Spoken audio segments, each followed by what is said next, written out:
The convulsions of the past 3 decades have torn apart old empires and shifted global power. The old order of the Cold War has been replaced by a new, much less stable world, a world where the map has been redrawn.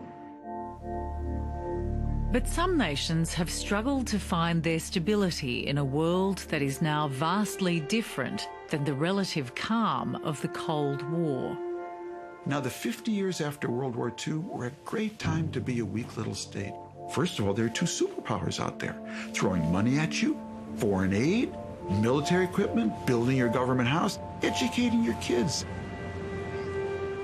Now, no superpower wants to touch you because all they win is a bill.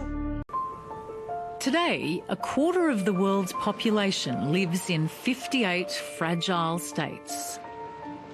In 2016, more countries experienced violent conflict than at any time in the past 30 years. More than 500,000 died from violence. 100,000 perished in armed conflicts. More people were displaced than at any time since the end of World War II.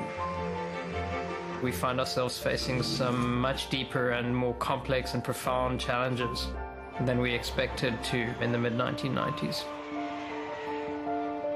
So that's a very different world. And what all those changes mean is all these weak little states, a lot of them can't make it. So they're actually hemorrhaging their people, or they're just collapsing. Some, like Iraq, we tipped over, but some are going over just on their own.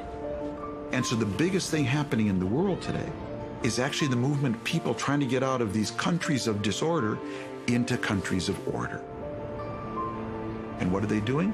Changing the politics of the world of order, creating all these populist, nationalist, backlash, wall builders who don't want these people. Our collective failures since the end of the Cold War in 1991 are now coming home, from walls coming down to a call for their return. And the central geopolitical challenge of our era today is how do we collaborate globally to stabilize the world of disorder so it all doesn't try to visit the world of order. There is no end to these things. And eventually we move away and we forget about them, but they don't end.